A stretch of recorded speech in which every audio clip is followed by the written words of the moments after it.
بسم الله الرحمن الرحيم. ألف لام ميم. ذلك الكتاب لا ريب فيه هدى للمتقين الذين يؤمنون بالغيب ويقيمون الصلاة ومما رزقناهم ينفقون والذين يؤمنون بما أنزل إليك وما أنزل من قبلك وبالآخرة هم يوقنون أولئك على هدى من ربهم وأولئك هم المفلحون. إن الذين كفروا سواء عليهم أأنذرتهم أم لم تنذرهم لا يؤمنون. ختم الله على قلوبهم وعلى سمعهم وعلى أبصارهم غشاوة ولهم عذاب عظيم. ومن الناس من يقول آمنا بالله وباليوم الآخر وما هم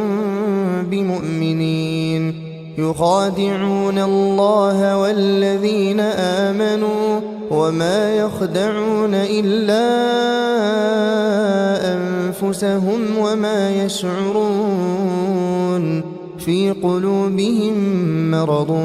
فزادهم الله مرضا ولهم عذاب أليم بما كانوا يكذبون. وإذا قيل لهم لا تفسدوا في الأرض قالوا إنما نحن مصلحون ألا إنهم هم المفسدون ولكن لا يشعرون. وإذا قيل لهم آمنوا كما آمن الناس قالوا أنؤمن كما آمن السفهاء ألا إنهم هم السفهاء ولكن لا يعلمون. وإذا لقوا الذين آمنوا قالوا آمنا وإذا خلوا إلى شياطينهم قالوا إنا معكم إنما نحن مستهزئون. الله يستهزئ بهم ويمدهم في طغيانهم يعمهون. أولئك الذين اشتروا الضلالة بالهدى فما ربحت تجارتهم وما كانوا مهتدين. مثلهم كمثل الذي استوقد نارا فلما أضاءت ما حوله ذهب الله بنورهم وتركهم في ظلمات لا يبصرون. صم بكم عمي فهم لا يرجعون.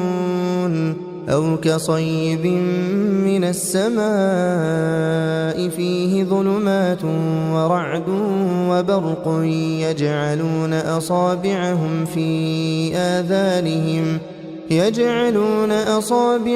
في آذانهم من الصواعق حذر الموت والله محيط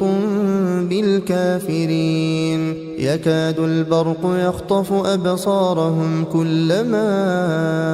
أضاء لهم مشوا فيه وإذا أظلم عليهم قاموا ولو شاء الله لذهب بسمعهم وأبصارهم إن الله على كل شيء قدير. يا أيها الناس اعبدوا ربكم الذي خلقكم والذين من قبلكم لعلكم تتقون. الذي جعل لكم الأرض فراشا والسماء بناء وأنزل من السماء فأخرج به من الثمرات رزقا لكم فلا تجعلوا لله أندادا وأنتم تعلمون وإن كنتم في ريب مما نزلنا على عبدنا فأتوا بسورة من مثله وادعوا شهداءكم من دون الله إن كنتم صادقين فإن لم تفعلوا ولن تفعلوا فاتقوا النار التي وقودها الناس والحجارة أعدت للكافرين وبشر الذين آمنوا وعملوا الصالحات أن لهم جنات تجري من تحتها الأنهار كلما رزقوا منها من ثمرة رزقا قالوا هذا الذي رزقنا من قبل وأتوا به متشابها ولهم فيها أزواج مطهرة وهم فيها خالدون إن الله لا يستحيي أن يضرب مثلا ما بعوضة فما فوقها فأما الذين آمنوا فيعلمون أنه الحق من ربهم وأما الذين كفروا فيقولون ماذا أراد الله بهذا مثلا يضل به كثيرا ويهدي به كثيرا وما يضل به إلا الفاسقين الذين ينقضون عهد الله من بعد ميثاقه ويقطعون ما أمر الله به أن يوصل ويفسدون في الأرض أولئك هم الخاسرون كيف تكفرون بالله وكنتم أمواتا فأحياكم ثم يميتكم ثم يحييكم ثم إليه ترجعون هو الذي خلق لكم ما في الأرض جميعا ثم استوى إلى السماء فسواهن 7 سماوات وهو بكل شيء عليم وإذ قال ربك للملائكة إني جاعل في الأرض خليفة قالوا أتجعل فيها من يفسد فيها ويسفك الدماء ونحن نسبح بحمدك ونقدس لك قال إني أعلم ما لا تعلمون وعلم آدم الأسماء كلها ثم عرضهم على الملائكة فقال أنبئوني بأسماء هؤلاء إن كنتم صادقين قالوا سبحانك لا علم لنا إلا ما علمتنا إنك أنت العليم الحكيم قال يا آدم أنبئهم بأسمائهم فلما أنبأهم بأسمائهم قال ألم أقل لكم إني أعلم غيب السماوات والأرض وأعلم ما تبدون وما كنتم تكتمون وإذ قلنا للملائكة اسجدوا لآدم فسجدوا إلا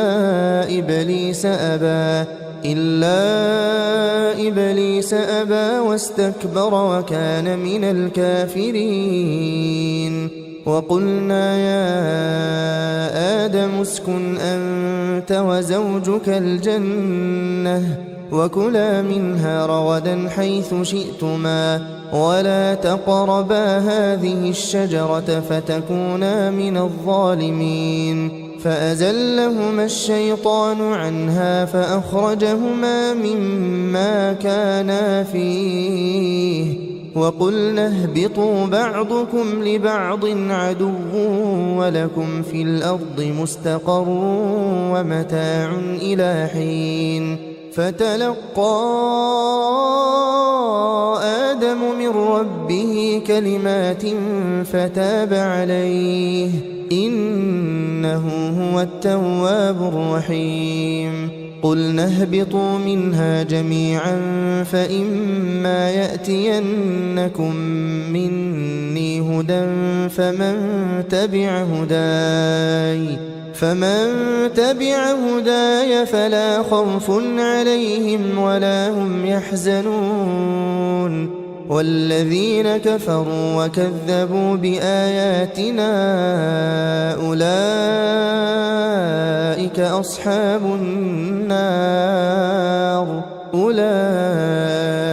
أصحاب النار هم فيها خالدون يا بني إسرائيل اذكروا نعمتي التي أنعمت عليكم وأوفوا بعهدي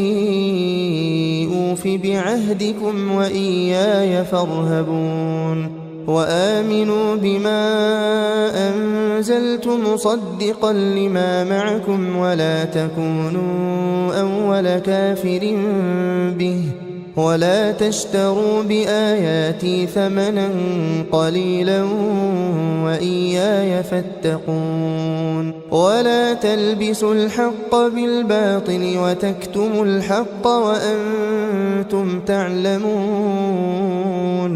وأقيموا الصلاة وآتوا الزكاة واركعوا مع الراكعين أتأمرون الناس بالبر وتنسون أنفسكم وأنتم تتلون الكتاب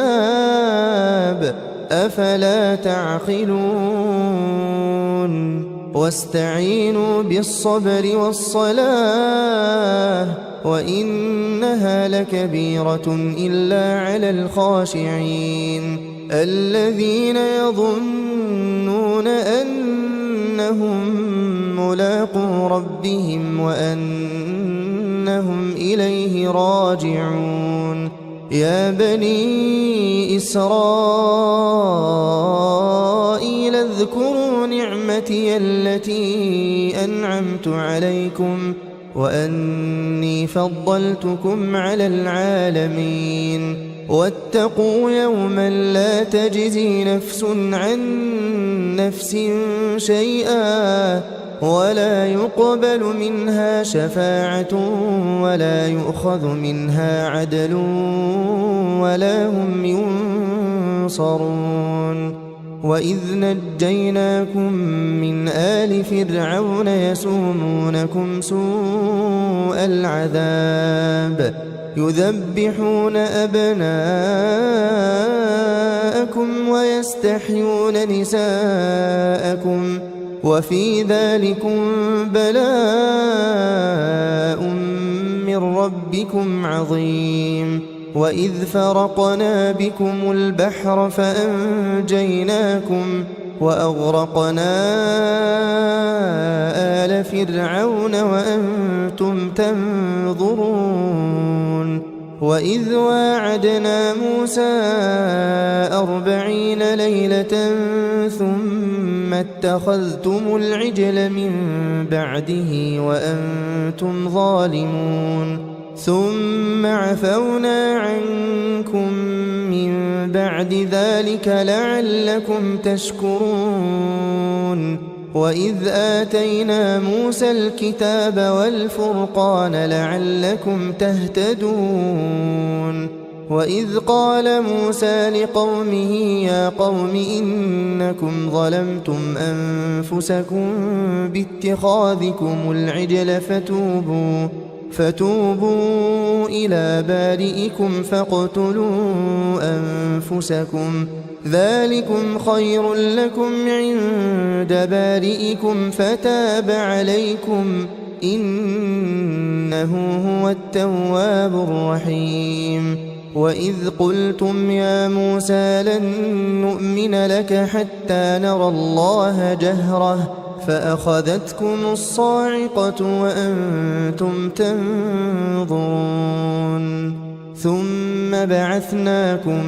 من بعد موتكم لعلكم تشكرون وظللنا عليكم الغمام وأنزلنا عليكم المن والسلوى كلوا من طيبات ما رزقناكم وما ظلمونا ولكن كانوا أنفسهم يظلمون وإذ قلنا ادخلوا هذه القرية فكلوا منها حيث شئتم رغدا وادخلوا الباب سجدا وقولوا حطة نغفر لكم خطاياكم وسنزيد المحسنين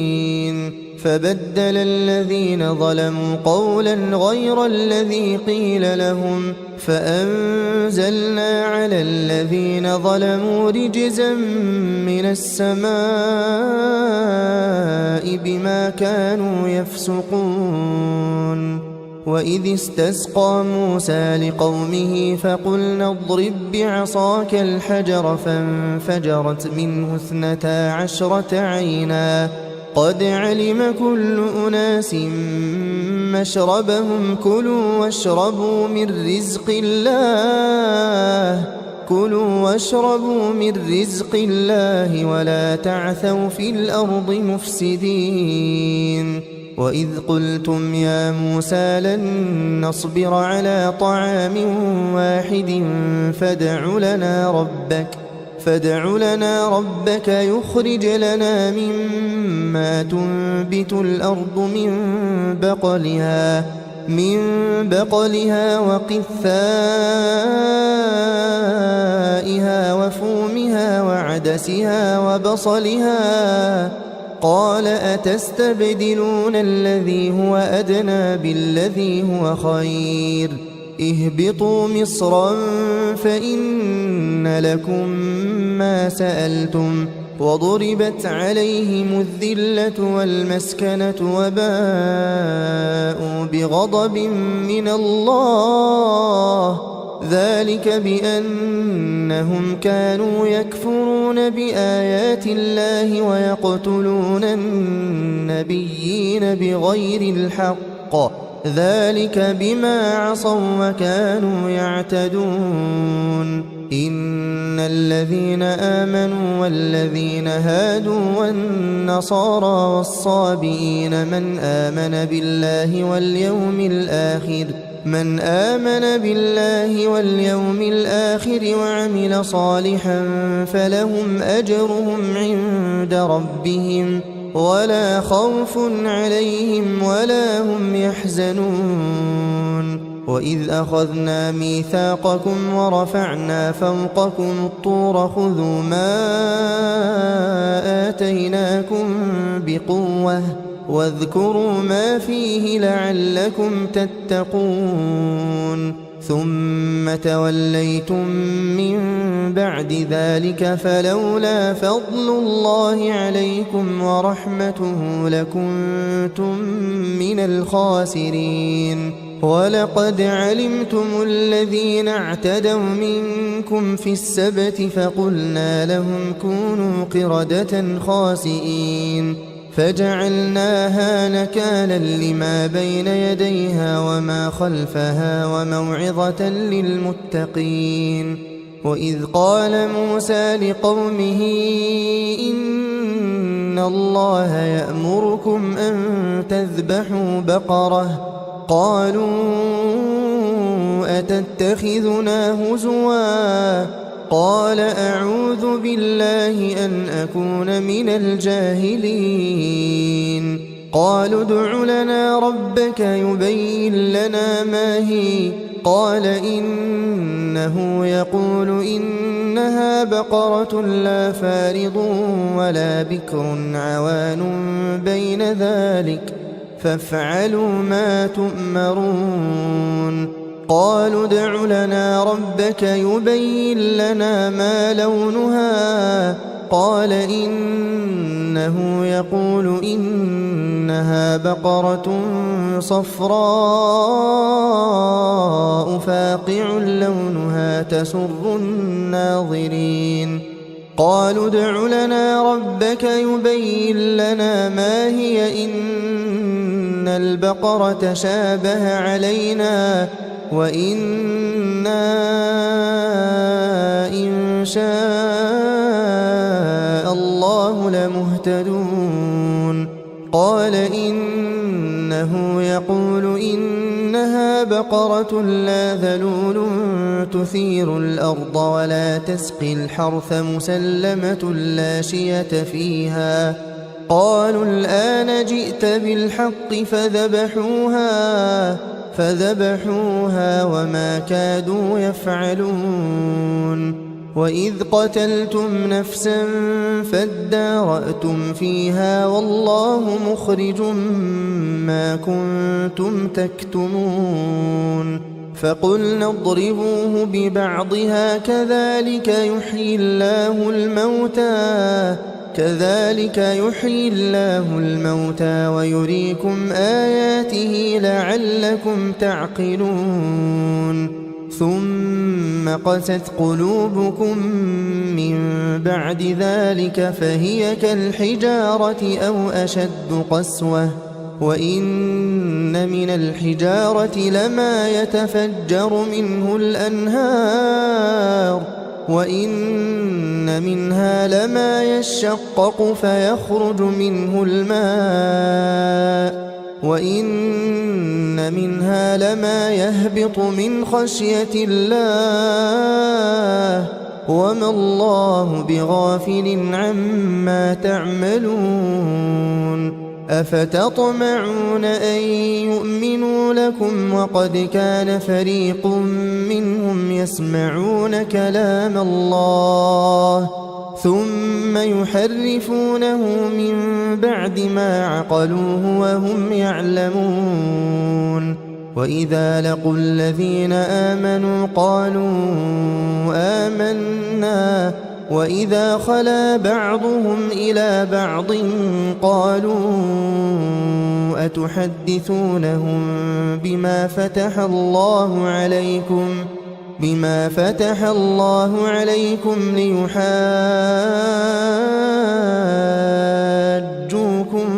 به عند ربكم أفلا تعقلون أولا يعلمون أن الله يعلم ما يسرون وما يعلنون ومنهم أميون لا يعلمون الكتاب إلا أماني وإن هم إلا يظنون فويل للذين يكتبون الكتاب بأيديهم ثم يقولون هذا من عند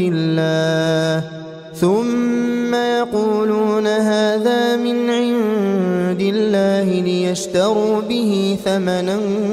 قليلا فويل لهم مما كتبت أيديهم وويل لهم مما يكسبون وقالوا لن تمسنا النار إلا أياما معدودة قل أتخذتم عند الله عهدا فلن يخلف الله عهده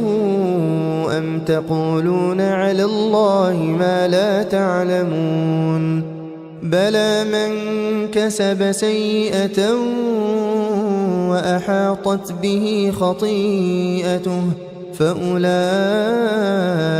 أصحاب النار هم فيها خالدون والذين آمنوا وعملوا الصالحات أولئك أصحاب الجنة هم فيها خالدون وإذ أخذنا ميثاق بني إسرائيل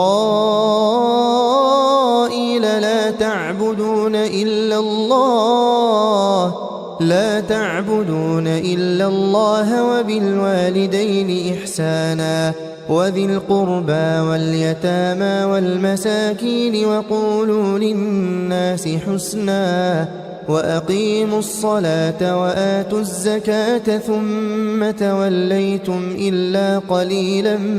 منكم وأنتم معرضون وإذ أخذنا ميثاقكم لا تسفكون دماءكم ولا تخرجون أنفسكم من دياركم ثم أقررتم وأنتم تشهدون ثم أنتم هؤلاء تقتلون أنفسكم وتخرجون فريقا منكم من ديارهم تظاهرون عليهم بالإثم والعدوان وإن يأتوكم أسارى تفادوهم وهو محرم عليكم إخراجهم أفتؤمنون ببعض الكتاب وتكفرون ببعض فما جزاء من يفعل ذلك منكم إلا خزي في الحياة الدنيا ويوم القيامة يردون إلى أشد العذاب وما الله بغافل عما تعملون أولئك الذين اشتروا الحياة الدنيا بالآخرة فلا يخفف عنهم العذاب ولا هم ينصرون ولقد آتينا موسى الكتاب وقفينا من بعده بالرسل وآتينا عيسى ابن مريم البينات وأيدناه بروح القدس أفكلما جاءكم رسول بما لا تهوى أنفسكم استكبرتم ففريقا كذبتم وفريقا تقتلون وقالوا قلوبنا غلف بل لعنهم الله بكفرهم فقليلا ما يؤمنون ولما جاءهم كتاب من عند الله مصدق لما معهم وكانوا من قبل يستفتحون على الذين كفروا فلما جاءهم ما عرفوا كفروا به فلعنة الله على الكافرين بئس ما اشتروا به أنفسهم أن يكفروا بما أنزل الله بغيا أن ينزل الله من فضله على من يشاء من عباده فباءوا بغضب على غضب وللكافرين عذاب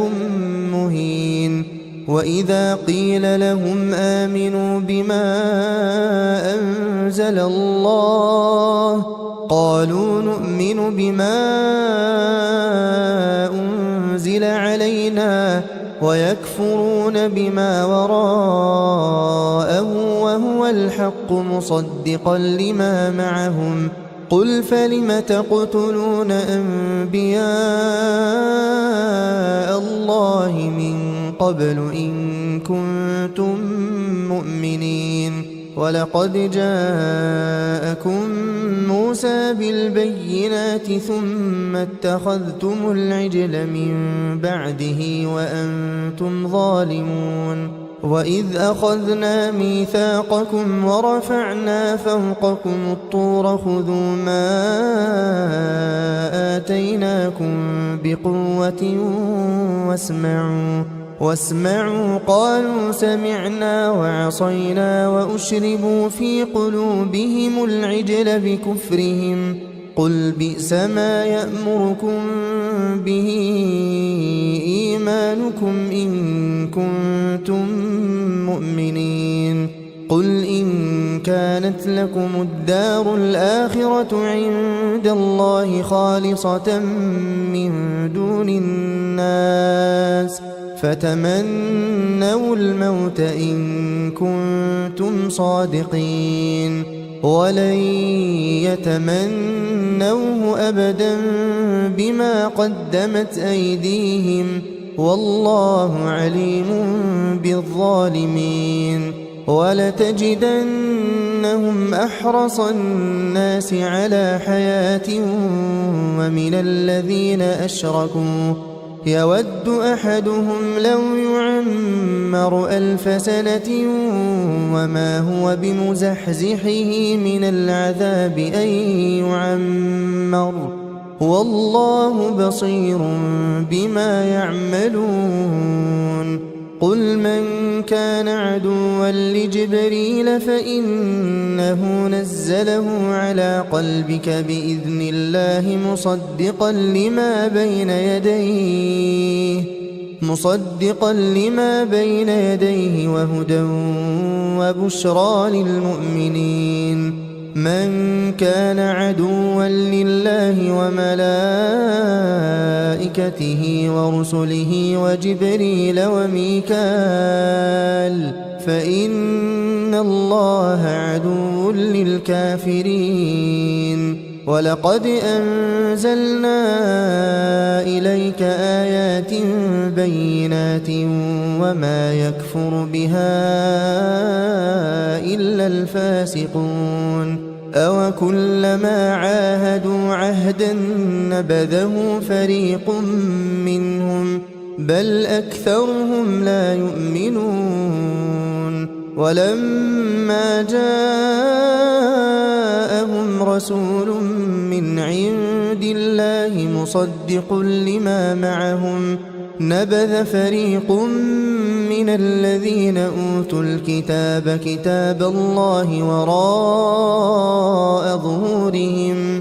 نبذ فريق من الذين أوتوا الكتاب كتاب الله وراء ظهورهم كأنهم لا يعلمون واتبعوا ما تتلو الشياطين على ملك سليمان وما كفر سليمان ولكن الشياطين كفروا يعلمون الناس السحر وما أنزل على الملكين ببابل هاروت وماروت وما يعلمان من أحد حتى يقولا إنما نحن فتنة فلا تكفر فيتعلمون منهما ما يفرقون به بين المرء وزوجه وما هم بضارين به من أحد إلا بإذن الله ويتعلمون ما يضرهم ولا ينفعهم ولقد علموا لمن اشتراه ما له في الآخرة من خلاق ولبئس ما شروا به أنفسهم لو كانوا يعلمون ولو أنهم آمنوا واتقوا لمثوبة من عند الله خير لو كانوا يعلمون يا أيها الذين آمنوا لا تقولوا راعنا وقولوا انظرنا واسمعوا وللكافرين عذاب أليم ما يود الذين كفروا من أهل الكتاب ولا المشركين أن ينزل عليكم من خير من ربكم والله يختص برحمته من يشاء والله ذو الفضل العظيم ما ننسخ من آية أو ننسها نأت بخير منها أو مثلها ألم تعلم أن الله على كل شيء قدير ألم تعلم أن الله له ملك السماوات والأرض وما لكم من دون الله من ولي ولا نصير أم تريدون أن تسألوا رسولكم كما سئل موسى من قبل ومن يتبدل الكفر بالإيمان فقد ضل سواء السبيل ود كثير من أهل الكتاب لو يردونكم من بعد إيمانكم كفارا حسدا من عند أنفسهم من بعد ما تبين لهم الحق فاعفوا واصفحوا حتى يأتي الله بأمره إن الله على كل شيء قدير وأقيموا الصلاة وآتوا الزكاة وما تقدموا لأنفسكم من خير تجدوه عند الله إن الله بما تعملون بصير وقالوا لن يدخل الجنة إلا من كان هودا أو نصارى تلك أمانيهم قل هاتوا برهانكم إن كنتم صادقين بلى من أسلم وجهه لله وهو محسن فله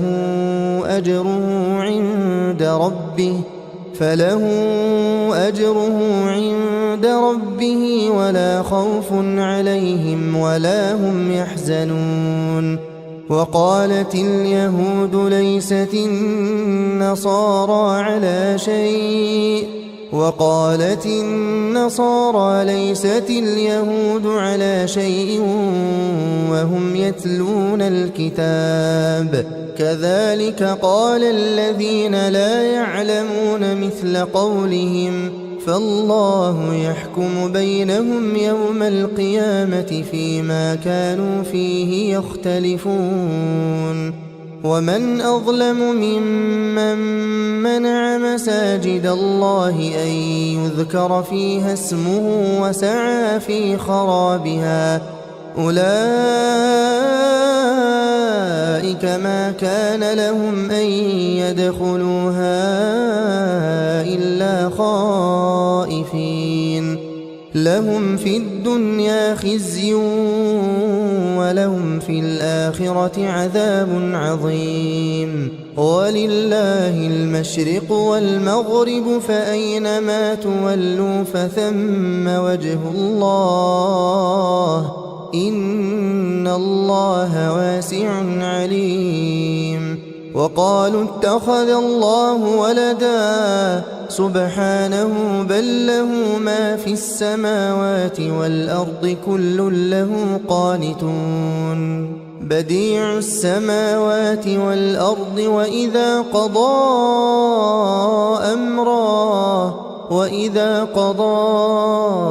أمرا فإنما يقول له كن فيكون وقال الذين لا يعلمون لولا يكلمنا الله أو تأتينا آية كذلك قال الذين من قبلهم مثل قولهم تشابهت قلوبهم قد بينا الآيات لقوم يوقنون إنا أرسلناك بالحق بشيرا ونذيرا ولا تسأل عن أصحاب الجحيم ولن ترضى عنك اليهود ولا النصارى حتى تتبع ملتهم قل إن هدى الله هو الهدى ولئن اتبعت أهواءهم بعد الذي جاءك من العلم ما لك من الله من ولي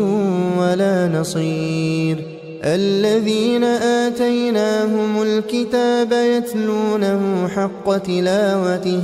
أولئك يؤمنون به ومن يكفر به فأولئك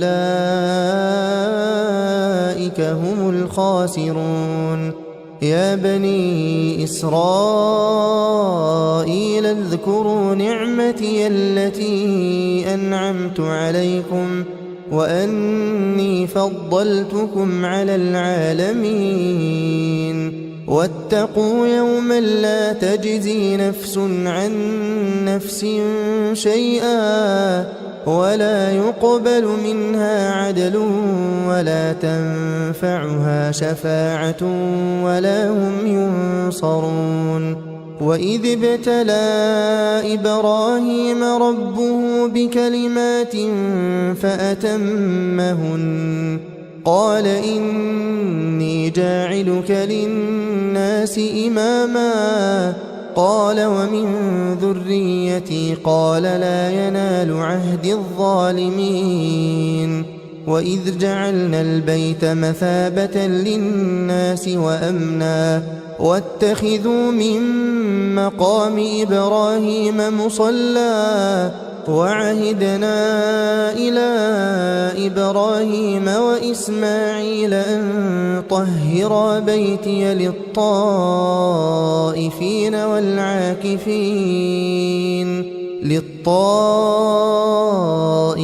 والعاكفين والركع السجود وإذ قال إبراهيم رب اجعل هذا بلدا آمنا وارزق أهله من الثمرات من آمن منهم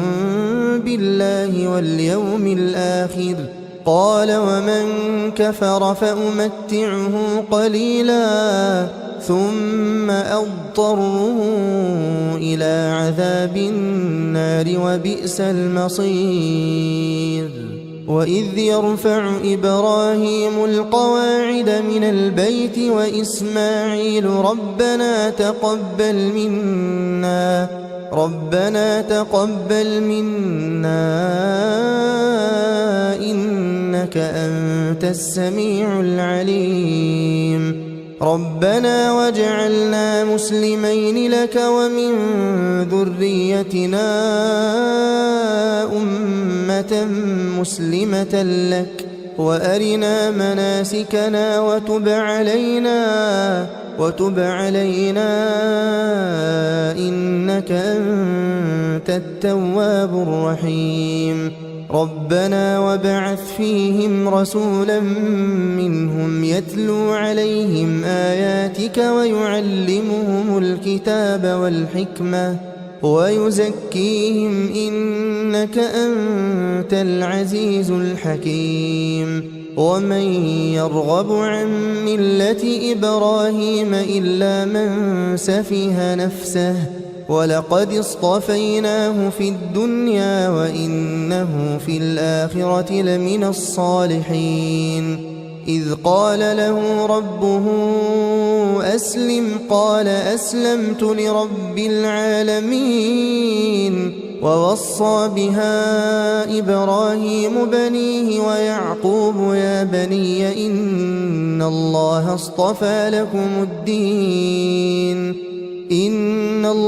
اصطفى لكم الدين فلا تموتن إلا وأنتم مسلمون أم كنتم شهداء إذ حضر يعقوب الموت إذ إذ قال لبنيه ما تعبدون من بعدي قالوا نعبد إلهك وإله آبائك إبراهيم وإسماعيل وإسحاق إلها واحدا ونحن له مسلمون تلك أمة قد خلت لها ما كسبت ولكم ما كسبتم ولا تسألون عما كانوا يعملون وقالوا كونوا هودا أو نصارى تهتدوا قل بل ملة إبراهيم حنيفا وما كان من المشركين قولوا آمنا بالله وما أنزل إلينا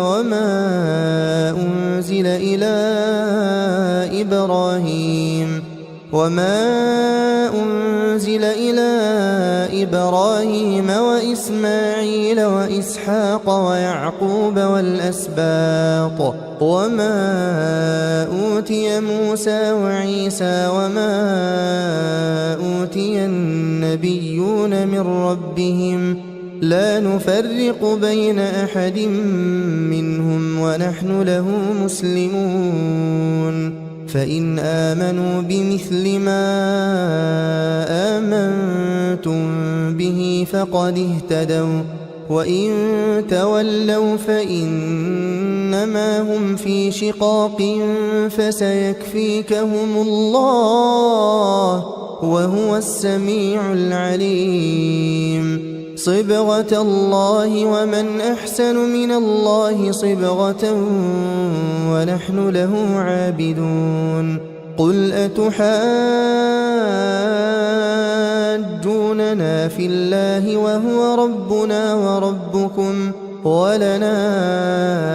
أعمالنا ولكم أعمالكم ونحن له مخلصون أم تقولون إن إبراهيم وإسماعيل وإسحاق ويعقوب والأسباط كانوا هودا أو نصارى قل أأنتم أعلم أم الله ومن أظلم ممن كتم شهادة عنده من الله وما الله بغافل عما تعملون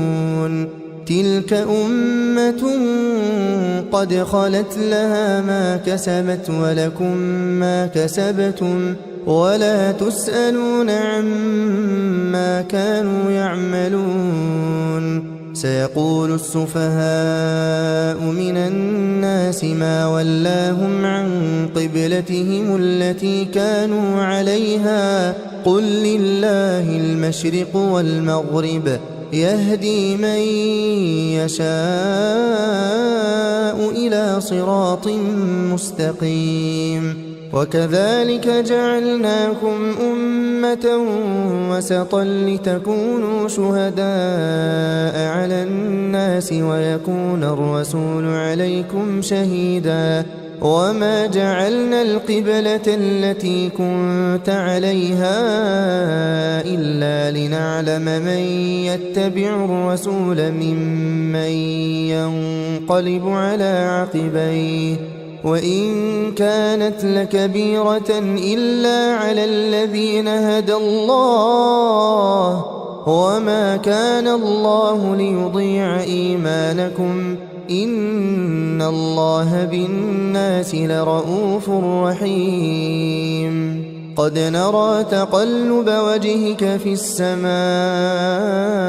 فلنولينك قبلة ترضاها فول وجهك شطر المسجد الحرام وحيث ما كنتم فولوا وجوهكم شطره وإن الذين أوتوا الكتاب ليعلمون أنه الحق من ربهم وما الله بغافل عما يعملون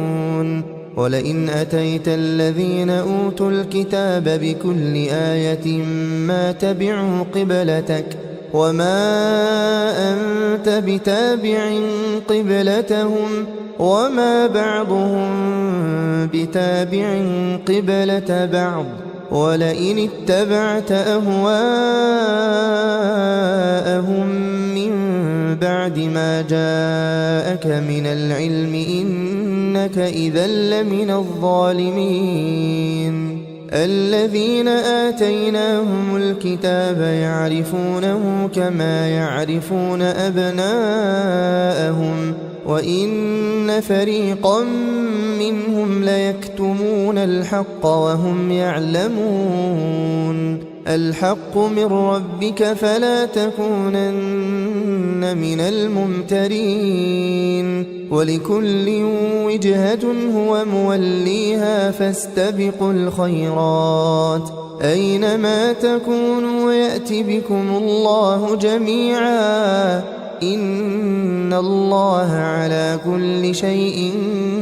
قدير ومن حيث خرجت فول وجهك شطر المسجد الحرام وإنه للحق من ربك وما الله بغافل عما تعملون ومن حيث خرجت فول وجهك شطر المسجد الحرام وحيث ما كنتم فولوا وجوهكم شطره لئلا يكون للناس عليكم حجة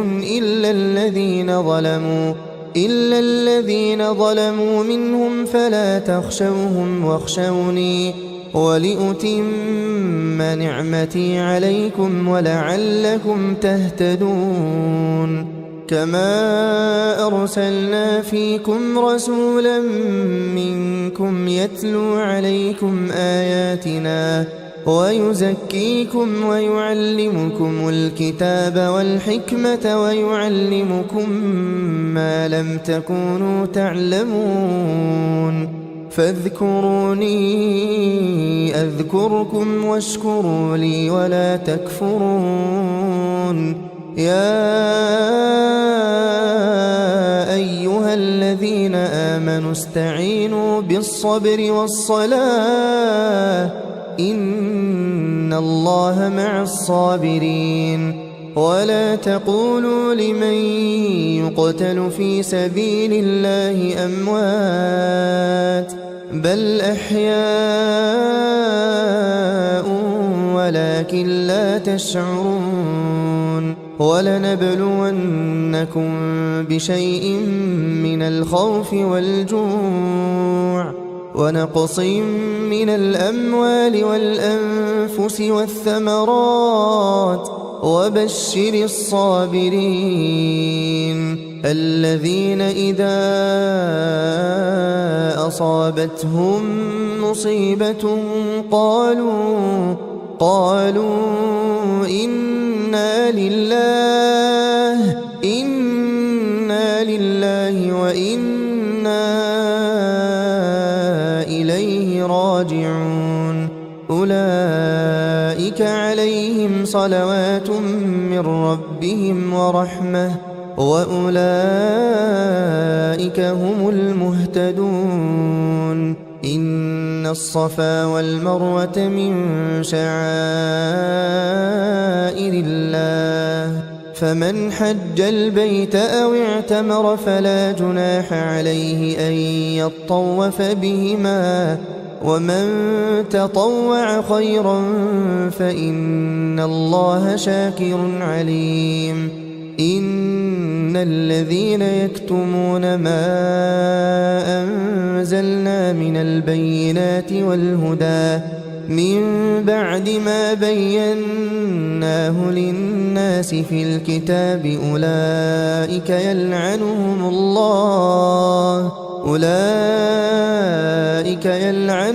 الله ويلعنهم اللاعنون إلا الذين تابوا وأصلحوا وبينوا فأولئك أتوب عليهم وأنا التواب الرحيم إن الذين كفروا وماتوا وهم كفار أولئك عليهم لعنة الله والملائكة والناس أجمعين خالدين فيها لا يخفف عنهم العذاب ولا هم ينظرون وإلهكم إله واحد لا إله إلا هو الرحمن الرحيم إن في خلق السماوات والأرض واختلاف الليل والنهار والفلك التي تجري في البحر بما ينفع الناس وما أنزل الله من السماء من ماء فأحيا به الأرض بعد موتها وبث فيها من كل دابة وتصريف الرياح والسحاب المسخر بين السماء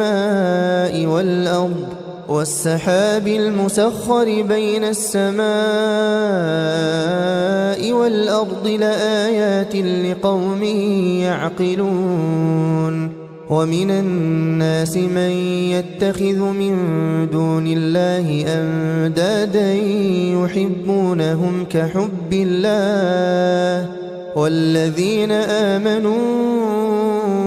أشد حبا لله ولو يرى الذين ظلموا إذ يرون العذاب أن القوة لله جميعا وأن الله شديد العذاب إذ تبرأ الذين اتبعوا من الذين اتبعوا ورأوا العذاب وتقطعت بهم الأسباب وقال الذين اتبعوا لو أن لنا كرة فنتبرأ منهم كما تبرأوا منا كذلك يريهم الله أعمالهم حسرات عليهم وما هم بخارجين من النار يا أيها الناس كلوا مما في الأرض حلالا طيبا ولا تتبعوا خطوات الشيطان إنه لكم عدو مبين إنما يأمركم بالسوء والفحشاء وأن تقولوا على الله ما لا تعلمون وإذا قيل لهم اتبعوا ما أنزل الله قالوا بل نتبع ما ألفينا عليه آباءنا أولو كان آباؤهم لا يعقلون شيئا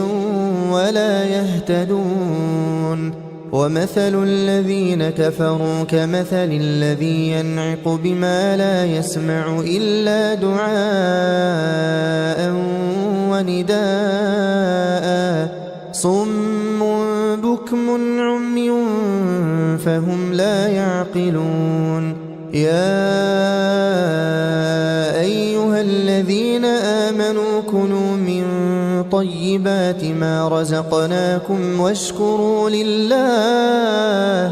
واشكروا لله إن كنتم إياه تعبدون إنما حرم عليكم الميتة والدم ولحم الخنزير وما أهل به لغير الله فمن اضطر غير باغ ولا عاد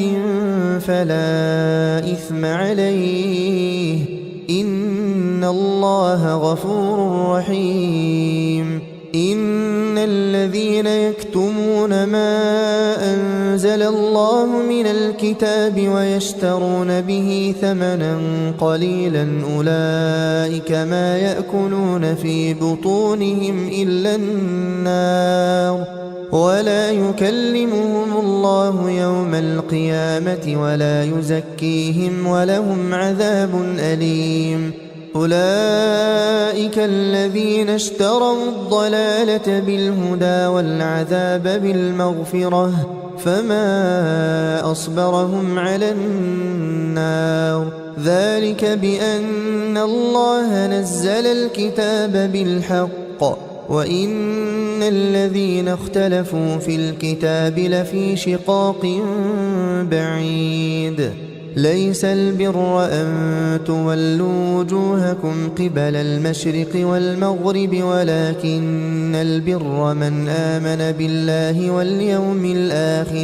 ولكن البر من آمن بالله واليوم الآخر والملائكة والكتاب والنبيين وآتى المال على حبه ذوي القربى واليتامى والمساكين وابن السبيل والسائلين وفي الرقاب وأقام الصلاة وآتى الزكاة والموفون بعهدهم إذا عاهدوا والصابرين في البأساء والضراء وحين البأس أولئك الذين صدقوا وأولئك هم المتقون يا أيها الذين آمنوا كتب عليكم القصاص في القتلى الحر بالحر والعبد بالعبد والأنثى بالأنثى فمن عفي له من أخيه شيء فاتباع بالمعروف وأداء إليه بإحسان ذلك تخفيف من ربكم ورحمة فمن اعتدى بعد ذلك فله عذاب أليم ولكم في القصاص حياة يا أولي الألباب لعلكم تتقون كتب عليكم إذا حضر أحدكم الموت إن ترك خيرا الوصية للوالدين والأقربين بالمعروف حقا على المتقين فمن بدله بعدما سمعه فإنما إثمه على الذين يبدلونه إن الله سميع عليم فمن خاف من موص جنفا أو إثما فأصلح بينهم فلا إثم عليه إن الله غفور رحيم يا أيها الذين آمنوا كتب عليكم الصيام كما كتب على الذين من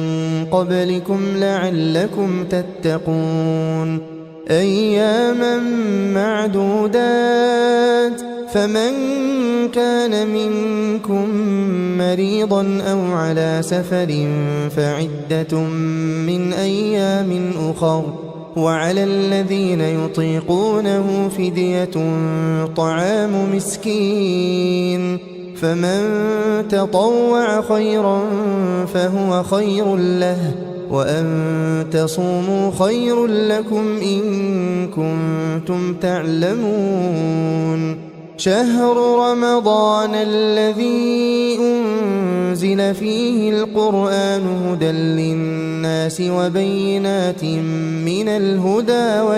والفرقان فمن شهد منكم الشهر فليصمه ومن كان مريضا أو على سفر فعدة من أيام أخر يريد الله بكم اليسر ولا يريد بكم العسر ولتكملوا العدة ولتكبروا الله على ما هداكم ولعلكم تشكرون وإذا سألك عبادي عني فإني قريب أجيب دعوة الداع إذا دعان فليستجيبوا لي وليؤمنوا بي لعلهم يرشدون أحل لكم ليلة الصيام الرفث إلى نسائكم هن لباس لكم وأنتم لباس لهن علم الله أنكم كنتم تختانون أنفسكم فتاب عليكم وعفى عنكم فالآن باشروهن وابتغوا ما كتب الله لكم وكلوا واشربوا حتى يتبين لكم الخيط الأبيض من الخيط الأسود من الفجر ثم أتموا الصيام إلى الليل ولا تباشروهن وأنتم عاكفون في المساجد تلك حدود الله فلا تقربوها كذلك يبين الله آياته للناس لعلهم يتقون ولا تأكلوا أموالكم بينكم بالباطل وتدلوا بها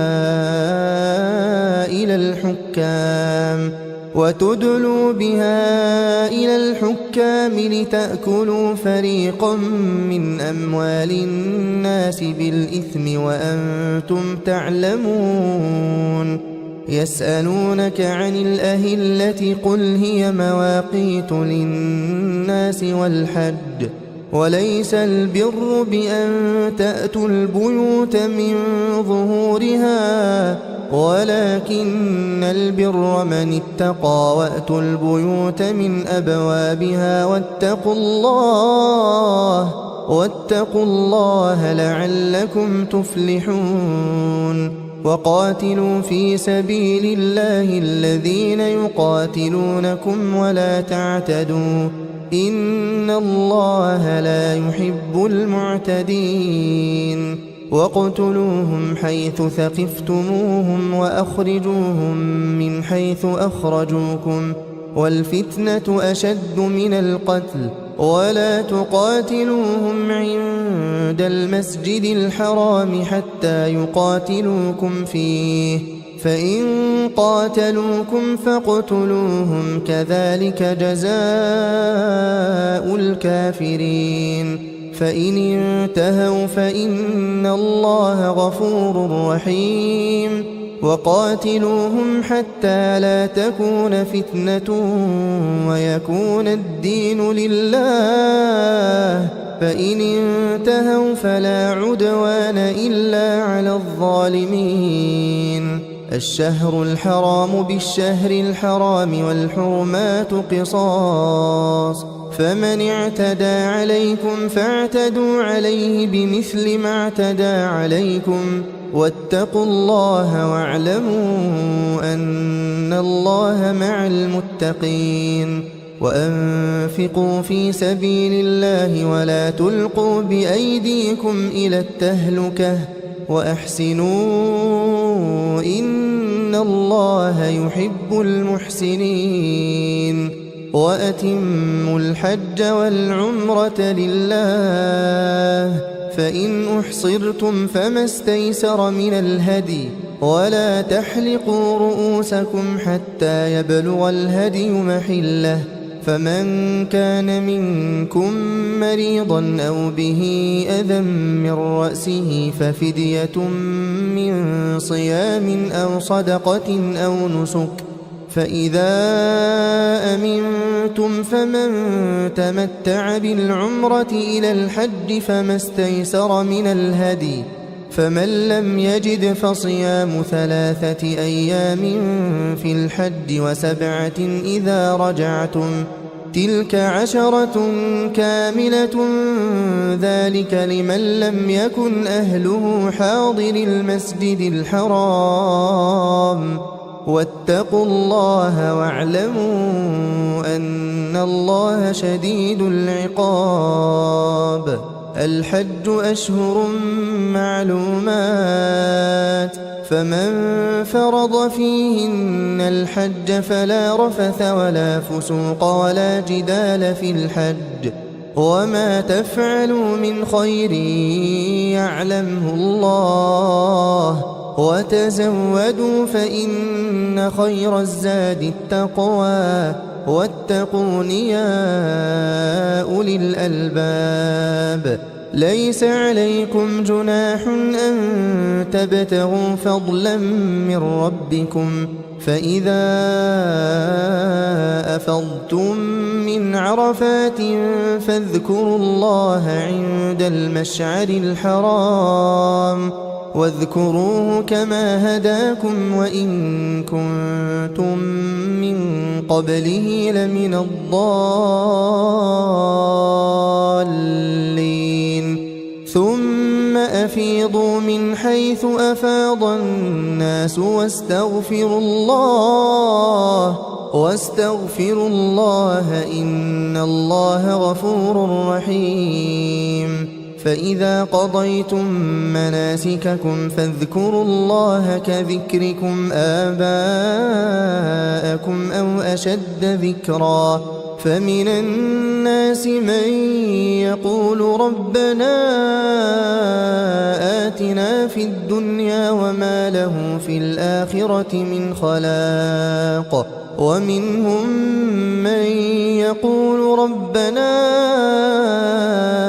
آتنا في الدنيا حسنة وفي الآخرة حسنة وقنا عذاب النار أولئك لهم نصيب مما كسبوا والله سريع الحساب واذكروا الله في أيام معدودات فمن تعجل في يومين فلا إثم عليه ومن تأخر فلا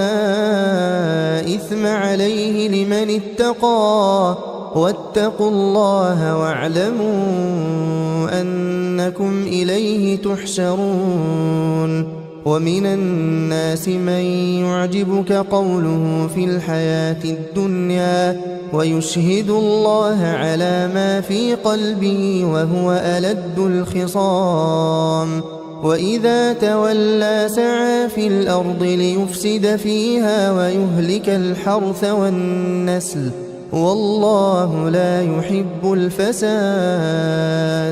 وإذا قيل له اتق الله أخذته العزة بالإثم فحسبه جهنم ولبئس المهاد ومن الناس من يشري نفسه ابتغاء مرضات الله والله رؤوف بالعباد يا أيها الذين آمنوا ادخلوا في السلم كافة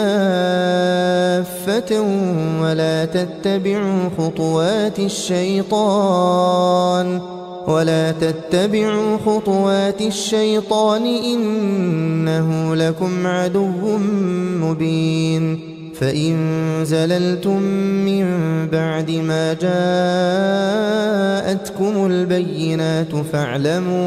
فاعلموا أن الله عزيز حكيم هل ينظرون إلا أن يأتيهم الله في ظلل من الغمام والملائكة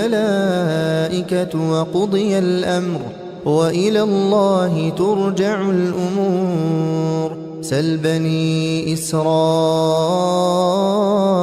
كم آتيناهم من آية بينة ومن يبدل نعمة الله من بعد ما جاءته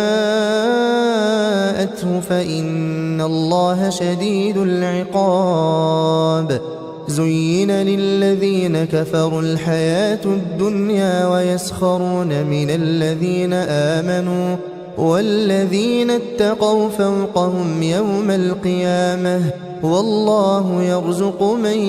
يشاء بغير حساب كان الناس أمة واحدة فبعث الله النبيين فبعث الله النبيين مبشرين ومنذرين وأنزل معهم الكتاب بالحق ليحكم بين الناس فيما اختلفوا فيه وما اختلف فيه إلا الذين أوتوه من بعد ما جاءتهم البينات بغيا بينهم فهدى الله الذين آمنوا لما اختلفوا فيه من الحق بإذنه والله يهدي من يشاء إلى صراط مستقيم. أم حسبتم أن تدخلوا الجنة ولما يأتكم مثل الذين خلوا من قبلكم مستهم البأساء والضراء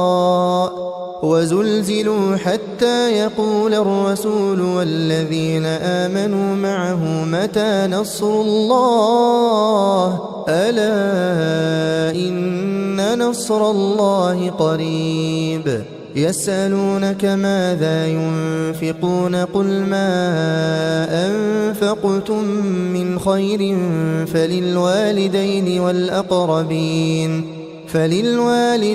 والأقربين واليتامى والمساكين وابن السبيل وما تفعلوا من خير فإن الله به عليم. كتب عليكم القتال وهو كره لكم وعسى أن تكرهوا شيئا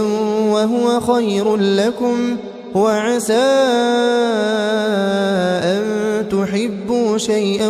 وهو شر لكم والله يعلم وأنتم لا تعلمون. يسألونك عن الشهر الحرام قتال فيه قل قتال فيه كبير وصد عن سبيل الله وكفر به والمسجد الحرام وإخراج أهله منه أكبر عند الله والفتنة أكبر من القتل ولا يزالون يقاتلونكم حتى يردوكم عن دينكم إن استطاعوا ومن يرتدد منكم عن دينه فيمت وهو كافر فأولئك حبطت أعمالهم في الدنيا والآخرة وأولئك أصحاب النار هم فيها خالدون. إن الذين آمنوا والذين هاجروا وجاهدوا في سبيل الله أولئك يرجون رحمة الله والله غفور رحيم. يسألونك عن الخمر والميسر قل فيهما إثم كبير ومنافع للناس وإثمهما أكبر من نفعهما ويسألونك ماذا ينفقون قل العفو كذلك يبين الله لكم الآيات لعلكم تتفكرون في الدنيا والآخرة. ويسألونك عن اليتامى قل إصلاح لهم خير وإن تخالطوهم فإخوانكم والله يعلم المفسد من المصلح ولو شاء الله لأعنتكم إن الله عزيز حكيم. ولا تنكحوا المشركات حتى يؤمن ولأمة مؤمنة خير من مشركة ولو أعجبتكم ولا تنكحوا المشركين حتى يؤمنوا ولعبد مؤمن خير من مشرك ولو أعجبكم أولئك يدعون إلى النار والله يدعو إلى الجنة والمغفرة بإذنه ويبين آياته للناس لعلهم يتذكرون ويسألونك عن المحيض قل هو أذى فاعتزلوا النساء في المحيض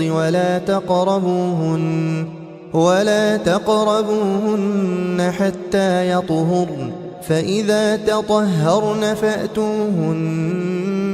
من حيث أمركم الله إن الله يحب التوابين ويحب المتطهرين نساؤكم حرث لكم فأتوا حرثكم أنى شئتم وقدموا لأنفسكم واتقوا الله واعلموا أنكم ملاقوه وبشر المؤمنين ولا تجعلوا الله عرضة لأيمانكم أن تبروا وتتقوا وتصلحوا بين الناس والله سميع عليم لا يؤاخذكم الله باللغو في أيمانكم ولكن يؤاخذكم بما كسبت قلوبكم والله غفور حليم للذين يؤلون من نسائهم تربص 4 أشهر فإن فاءوا فإن الله غفور رحيم وإن عزموا الطلاق فإن الله سميع عليم والمطلقات يتربصن بأنفسهن 3 قروء ولا يحل لهن أن يكتمن ما خلق الله في أرحامهن إن كن يؤمن بالله واليوم الآخر وبعولتهن أحق بردهن في ذلك إن أرادوا إصلاحا ولهن مثل الذي عليهن بالمعروف وللرجال عليهن درجة والله عزيز حكيم الطلاق 2 فإمساك بمعروف أو تسريح بإحسان ولا يحل لكم أن تأخذوا مما آتيتموهن شيئا إلا أن يخافا ألا يقيما حدود الله فإن خفتم ألا يقيما حدود الله فلا جناح عليهما فيما افتدت به تلك حدود الله فلا تعتدوها ومن يتعد حدود الله فأولئك هم الظالمون فإن طلقها فلا تحل له من بعد حتى تنكح زوجا غيره فإن طلقها فلا جناح عليهما أن يتراجعا إن ظنا أن يقيما حدود الله وتلك حدود الله يبينها لقوم يعلمون وإذا طلقتم النساء فبلغن أجلهن فأمسكوهن بمعروف أو سرحوهن بمعروف ولا تمسكوهن ضرارا لتعتدوا ومن يفعل ذلك فقد ظلم نفسه ولا تتخذوا آيات الله هزوا واذكروا نعمة الله عليكم وما أنزل عليكم من الكتاب والحكمة يعظكم به واتقوا الله واعلموا أن الله بكل شيء عليم وإذا طلقتم النساء فبلغن أجلهن فلا تعضلوهن أن ينكحن أزواجهن إذا تراضوا بينهم بالمعروف، ذلك يوعظ به من كان منكم يؤمن بالله واليوم الآخر، ذلكم أزكى لكم وأطهر، والله يعلم وأنتم لا تعلمون. والوالدات يرضعن أولادهن حولين كاملين لمن أراد أن يتم الرضاعة، وعلى المولود له رزقهن وكسوتهن بالمعروف، لا تكلف نفس إلا وسعها، لا تضار والدة بولدها ولا مولود له بولده، وعلى الوارث مثل ذلك، فإن أرادا فصالا عن تراض منهما وتشاور فلا جناح عليهما. وإن أردتم أن تسترضعوا أولادكم فلا جناح عليكم إذا سلمتم ما آتيتم بالمعروف، واتقوا الله واعلموا أن الله بما تعملون بصير. والذين يتوفون منكم ويذرون أزواجا يتربصن بأنفسهن 4 أشهر وعشرا، فإذا بلغن أجلهن فلا جناح عليكم فيما فعلن في أنفسهن بالمعروف، والله بما تعملون خبير. ولا جناح عليكم فيما عرضتم به من خطبة النساء أو أكننتم في أنفسكم، علم الله أنكم ستذكرونهن ولكن لا تواعدوهن سرا إلا أن تقولوا قولا معروفا،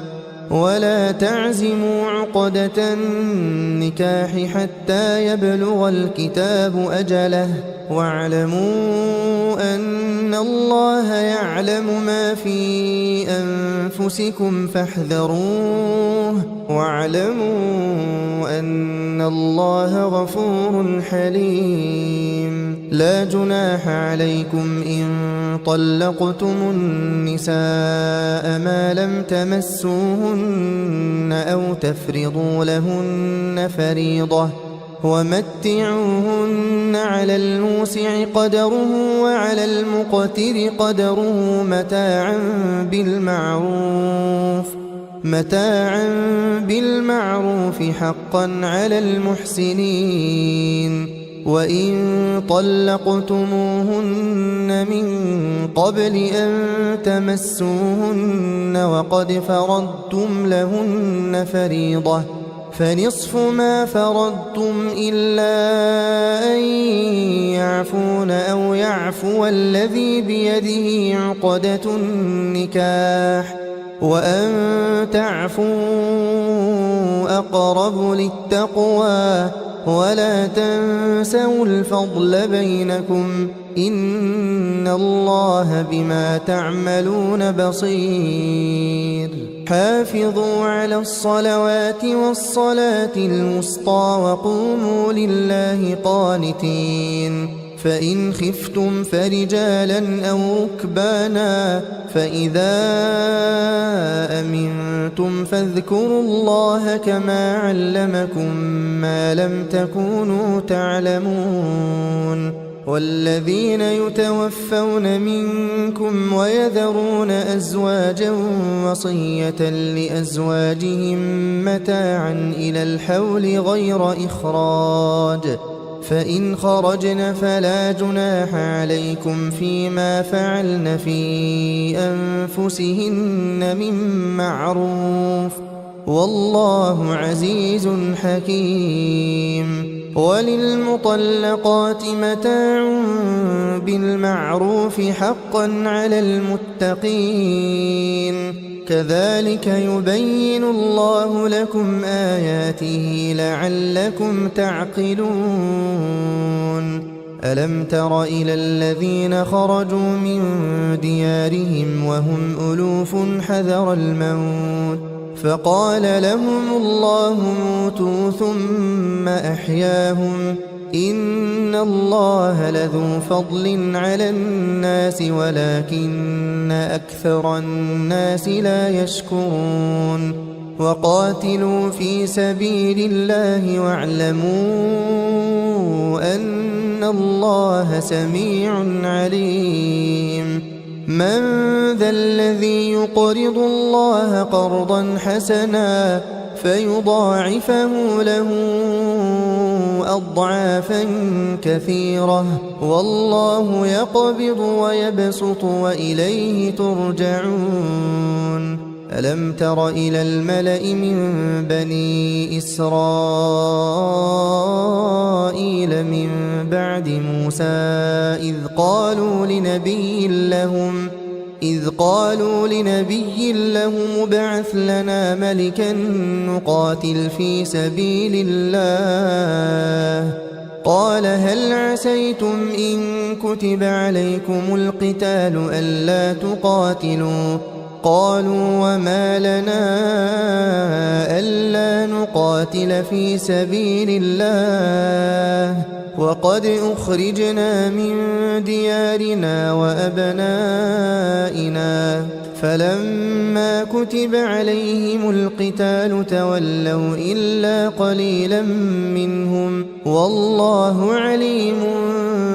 بالظالمين وقال لهم نبيهم إن الله قد بعث لكم طالوت ملكا قالوا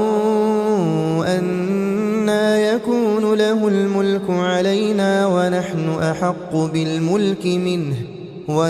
أحق بالملك منه ولم يؤت سعة من المال قال إن الله اصطفاه عليكم وزاده بسطة في العلم والجسم والله يؤتي ملكه من يشاء والله واسع عليم وقال لهم نبيهم إن آية ملكه أن يأتيكم التابوت فيه سكينة من ربكم وبقية مما ترك آل موسى وآل هارون تحمله الملائكة إن في ذلك لآية لكم إن كنتم مؤمنين فلما فصل طالوت بالجنود قال إن الله مبتليكم بنهر فمن شرب منه فليس مني ومن لم يطعمه فإنه مني إلا من اغترف غرفة بيده فشربوا منه إلا قليلا منهم فلما جاوزه هو والذين آمنوا معه قالوا لا طاقة لنا اليوم بجالوت وجنوده قال الذين يظنون أنهم ملاقو الله كم من فئة قليلة غلبت فئة كثيرة بإذن الله والله مع الصابرين ولما برزوا لجالوت وجنوده قالوا ربنا أفرغ علينا صبرا وثبت أقدامنا وانصرنا على القوم الكافرين فهزموهم بإذن الله وقتل داود جالوت وآتاه الله الملك والحكمة وعلمه مما يشاء ولولا دفع الله الناس بعضهم ببعض لفسدت الأرض ولكن الله ذو فضل على العالمين تلك آيات الله نتلوها عليك بالحق وإنك لمن المرسلين تلك الرسل فضلنا بعضهم على بعض منهم من كلم الله ورفع بعضهم درجات وآتينا عيسى ابن مريم البينات وأيدناه بروح القدس ولو شاء الله ما اقتتل الذين من بعدهم من بعد ما جاءتهم البينات ولكن اختلفوا فمنهم من آمن ومنهم من كفر ولو شاء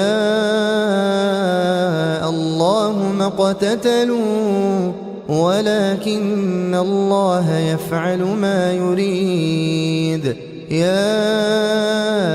أيها الذين آمنوا أنفقوا مما رزقناكم من قبل أن يأتي يوم لا بيع فيه ولا خلة ولا شفاعة والكافرون هم الظالمون الله لا إله إلا هو الحي القيوم لا تأخذه سنة ولا نوم له ما في السماوات وما في الأرض من ذا الذي يشفع عنده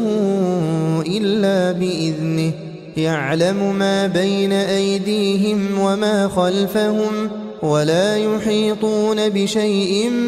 من علمه إلا بما شاء وسع كرسيه السماوات والأرض ولا يؤوده حفظهما وهو العلي العظيم لا إكراه في الدين قد تبين الرشد من الغي فمن يكفر بالطاغوت ويؤمن بالله فقد استمسك بالعروة الوثقى لا انفصام لها والله سميع عليم الله ولي الذين آمنوا يخرجهم من الظلمات إلى النور والذين كفروا أولياؤهم الطاغوت يخرجونهم من النور إلى الظلمات أولئك أصحاب النار هم فيها خالدون ألم تر إلى الذي حاج إبراهيم في ربه أن آتاه الله الملك إذ قال إبراهيم ربي الذي يحيي ويميت قال أنا أحيي وأميت قال إبراهيم فإن الله يأتي بالشمس من المشرق فأت بها من المغرب فبهت الذي كفر والله لا يهدي القوم الظالمين أو كالذي مر على قرية وهي خاوية على عروشها قال أنى يحيي هذه الله بعد موتها فأماته الله 100 عام ثم بعثه قال كم لبثت قال لبثت يوما أو بعض يوم قال بل لبثت 100 عام فانظر إلى طعامك وشرابك لم يتسنه وانظر إلى حمارك ولنجعلك آية للناس وانظر إلى العظام كيف ننشزها ثم نكسوها لحما فلما تبين له قال أعلم أن الله على كل شيء قدير وإذ قال إبراهيم رب أرني كيف تحيي الموتى قال أولم تؤمن قال بلى ولكن ليطمئن قلبي قال فخذ 4 من الطير فصرهن إليك ثم اجعل على كل جبل منهن جزءا ثم ادعهن يأتينك سعيا واعلم أن الله عزيز حكيم مثل الذين ينفقون أموالهم في سبيل الله كمثل حبة أنبتت 7 سنابل في كل سنبلة 100 حبة والله يضاعف لمن يشاء والله واسع عليم الذين ينفقون أموالهم في سبيل الله ثم لا يتبعون ما أنفقوا منا ولا أذى لهم أجرهم عند ربهم ولا خوف عليهم ولا هم يحزنون قول معروف ومغفرة خير من صدقة يتبعها أذى والله غني حليم يا أيها الذين آمنوا لا تبطلوا صدقاتكم بالمن والأذى كالذي ينفق ماله رئاء الناس ولا يؤمن بالله واليوم الآخر فمثله كمثل صفوان عليه تراب فأصابه وابل فتركه صلدا لا يقدرون على شيء مما كسبوا والله لا يهدي القوم الكافرين ومثل الذين ينفقون أموالهم ابتغاء مرضات الله وتثبيتا من أنفسهم كمثل جنة بربوة أصابها وابل فآتت أكلها ضعفين فإن لم يصبها وابل فطل والله بما تعملون بصير أيود أحدكم أن تكون له جنة من نخيل وأعناب تجري من تحتها الأنهار له فيها من كل الثمرات وأصابه الكبر وله ذرية ضعفاء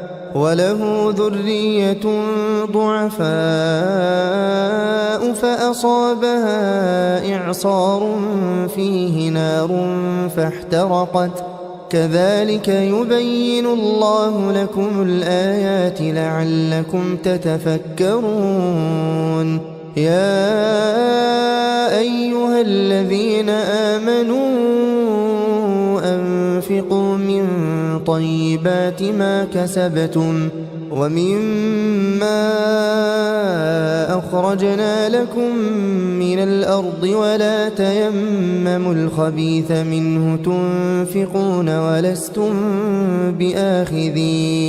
ولستم بآخذيه إلا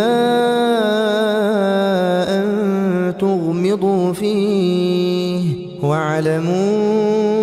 أن الله غني حميد الشيطان يعدكم الفقر ويأمركم بالفحشاء والله يعدكم مغفرة منه وفضلا والله واسع عليم يؤتي الحكمة من يشاء ومن يؤت الحكمة فقد أوتي خيرا كثيرا وما يذكر إلا أولو الألباب وما أنفقتم من نفقة أو نذرتم من نذر فإن الله يعلمه وما للظالمين من أنصار إن تبدوا الصدقات فنعما هي وإن تخفوها وتؤتوها الفقراء فهو خير لكم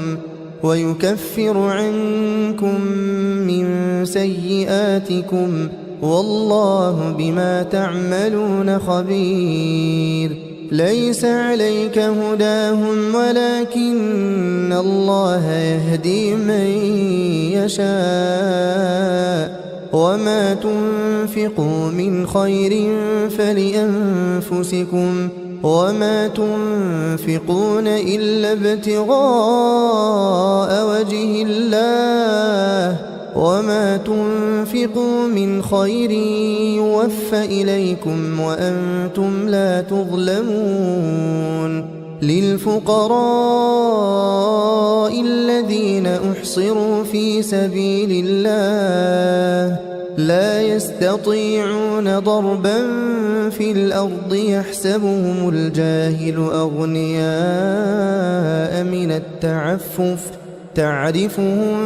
بسيماهم لا يسألون الناس إلحافا وما تنفقوا من خير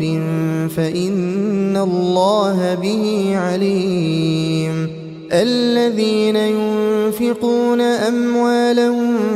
بالليل والنهار سرا وعلانية فلهم أجرهم عند ربهم ولا خوف عليهم ولا هم يحزنون الذين يأكلون الربا لا يقومون إلا كما يقوم الذي يتخبطه الشيطان من المس ذلك بأنهم قالوا إنما البيع مثل الربا وأحل الله البيع وحرم الربا فمن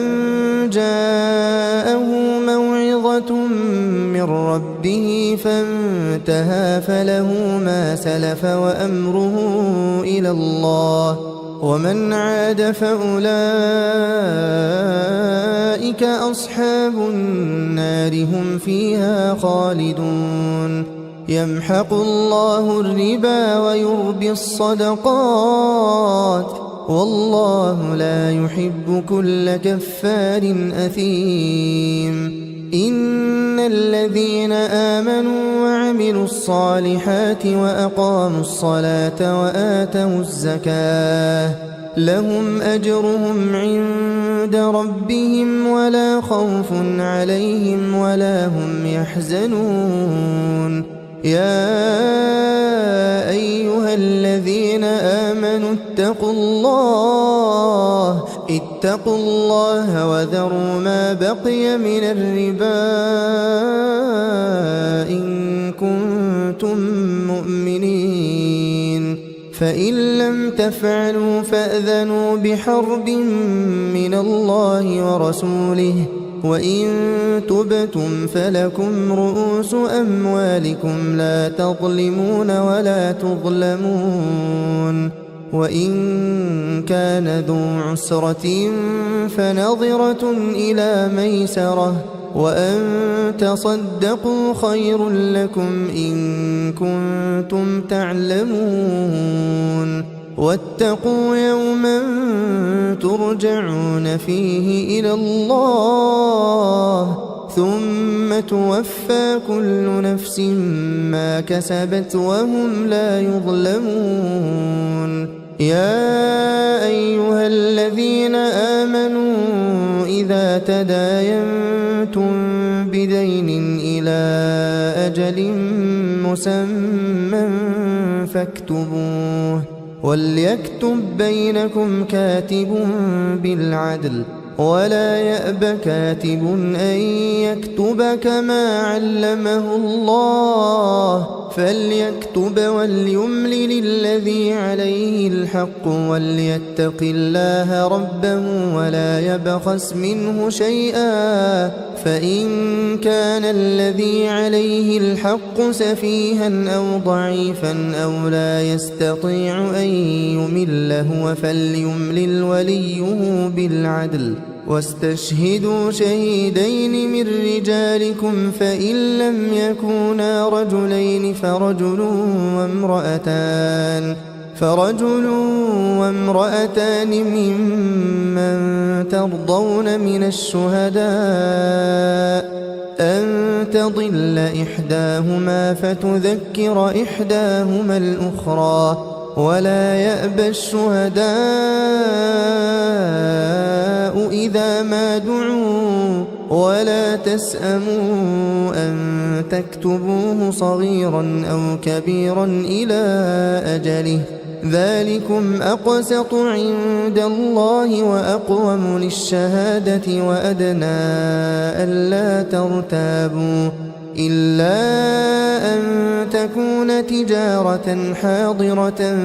تديرونها بينكم فليس عليكم جناح ألا تكتبوها، وأشهدوا إذا تبايعتم، ولا يضار كاتب ولا شهيد، وإن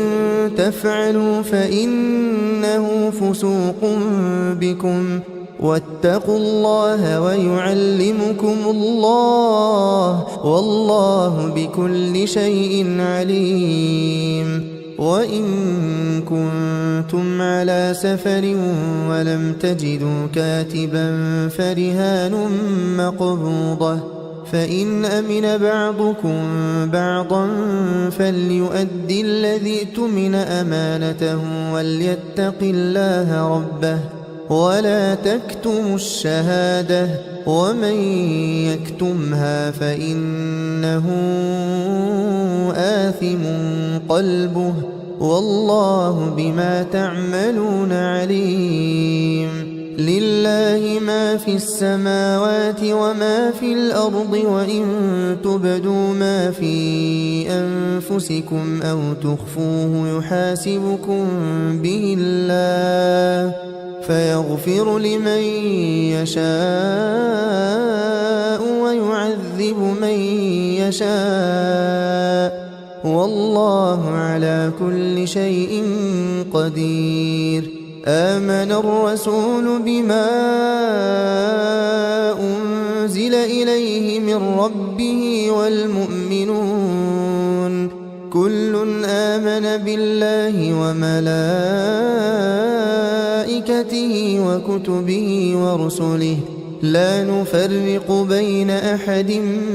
من رسله وقالوا سمعنا وأطعنا غفرانك ربنا وإليك المصير. لا يكلف الله نفسا إلا وسعها، لها ما كسبت وعليها ما اكتسبت. ربنا لا تؤاخذنا إن نسينا أو أخطأنا، ربنا ولا تحمل علينا إصرا كما حملته على الذين من قبلنا، ربنا ولا تحملنا ما لا طاقة لنا به واعف عنا واغفر لنا وارحمنا أنت مولانا فانصرنا على القوم الكافرين.